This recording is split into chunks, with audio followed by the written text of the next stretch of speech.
Hi, my name's Caspar. I'm the CEO at Fresh Fitness Food, and I'm taking you through the Fresh Skills 101. Today, we're making an absolute staple and a real favorite of mine, arguably my favorite dish in the entire world. I usually pair this with a delicious spaghetti, but today I'm just gonna show you how to make the perfect tomato sauce.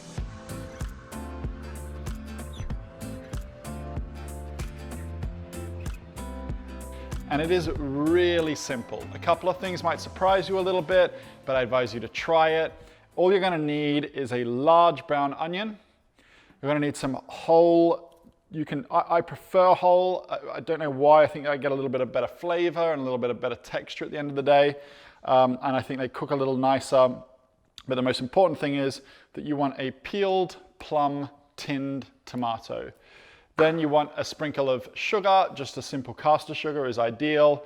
And finally, you need some decent quality butter, salted or unsalted. It doesn't really matter because we're gonna salt it when it goes into the pan. And finally, a little bit of veg stock or a little bit of chicken stock, around about half a cup. And that's it. So we're talking 4 ingredients plus your seasoning.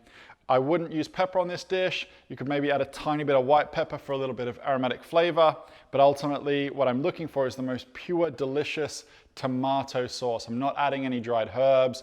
I'm not adding anything like that at all. I just really want to bring out as much tomato flavor as I can when I eat it with my pasta. So I've got a starch from the pasta. I've got lots of acidity and really ripe, fresh, sort of juicy, sweet tomato flavor, and then paired with the fatty, salty Parmesan cheese over the top. Starch, acidity, salt, absolutely awesome. Right, start off medium heat on my pan.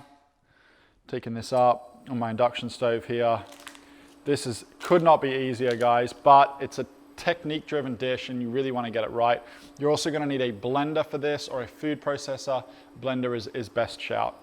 On the butter front, I don't really know how much butter, but it's certainly a good chunk of butter because I'm looking for that velvety flavor. Once it comes down to blending it, things should emulsify really nicely. Next, I take my onion. So I've already peeled this big guy, whopping onion. But you just want about half an onion, and I'm gonna make enough of this for 2 people. Keeping your base root on it. The onion is not actually gonna end up in the final dish. I'm just trying to extract the flavor from it. So literally just keep that guy on there. And all you're doing is popping that into the pan with your butter. Okay, that is gonna saute a little in the pan, but we're not gonna look for any color on it. I just wanna get a slight juices going and start to get that onion flavor coming out into the butter. As you can see, the butter is really melted down. I'm starting to get those amazing flavors coming through, so I'm base side down with that big old onion. And before my butter starts to caramelize or anything like that, I start to get my salt onto that onion and into the pan. Good whack of that, but we'll season up a little more later. In goes my whole plum. You can see those really juicy guys, probably flicking all over my white shirt. Into the pan. No water, no nothing. Making sure I get everything out of there. Maybe one more little season on there.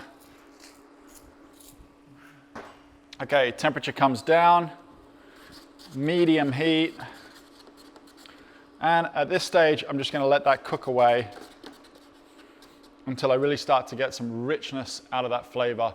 So you wanna have this on the side here for roughly, I'd say 10 to 15 minutes of cook time on a low to medium heat. So we're really extracting a lot of the flavor from that onion. After about 5 to 10 minutes, once it's started to reduce a little bit, I'm gonna top up with a little bit of veg or chicken stock. I prefer chicken stock for the recipe, but veg works just as well. You can even use a stock cube and just mix it into a little bit of water and get that into there. So once that's cooked down, we've extracted the flavor from the onion. We're gonna finish by removing the onion and blending up that sauce next. We're working on this tomato sauce now and it's just been bubbling away nicely. It's started to reduce. Those plum tomatoes are really starting to build that richness of flavor. And in this pot, I've got my veg stock or my chicken stock. Today, I'm actually using a veg stock because it's what I've got with me and it's just as delicious. So as that's reducing, I want to replace some of that moisture. A little drizzle here. So I'm going to start off with let's call it like 2 nice spoons. Turn that heat up a little bit more. Mix that in. It's been cooking for about 15 minutes now. The onions started to soften.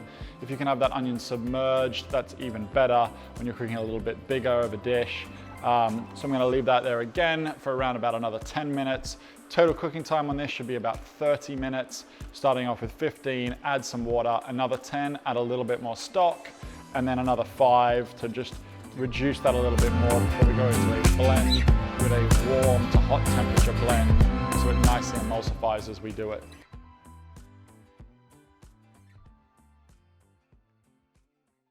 Okay, so my sauce is ready now. It's nicely loosened up here.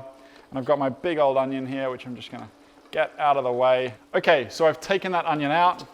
Sauce is nicely in there and it's loosened up. And I'm just gonna tip it, standing right back into that.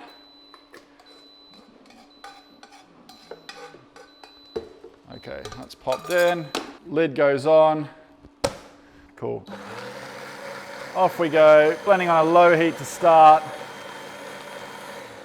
I've got my veg stock still here if I want to loosen this up a little bit, and if I want to add a little more olive oil for some further emulsification and getting that nice flavor in, I can. Might add just a little drop of olive oil to give a little more shine. At this stage you can taste for that seasoning as well. And I'm just going to add a little bit, drop of that veg stock in. And really I'm going to give that a good blend because I really want to see things emulsify. This can be served over pasta, over anything. Don't be afraid of the butter. As long as the fats work within your bespoke diet, it's still going to get you towards your goals. Fats have just as much fat as an olive oil, so feel free to use that butter to really bring out the flavor of the tomato, which is what I'm focusing on. You could have done it with an olive oil, but I really enjoy the creaminess of that butter. Beautiful. Quick check, and we're looking good. So there's no onion in this recipe. All we've done is try to extract the flavor from it.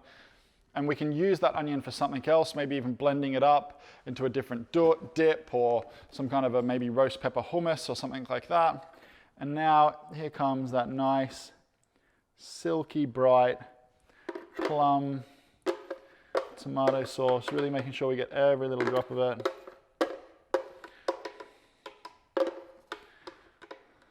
Beautiful. Now, I hope this dish really helps you rethink tomato sauce, and as you try this, what you're really hoping for is that you get a pure tomato flavor just coating the tongue, and something that might work perfectly over a tortellini, over a spaghetti, or amongst all sorts of other things, even as a sauce, potentially with some steak or some vegetables and things like that can work as well. You're just bringing that tomato to life. Enjoy cooking.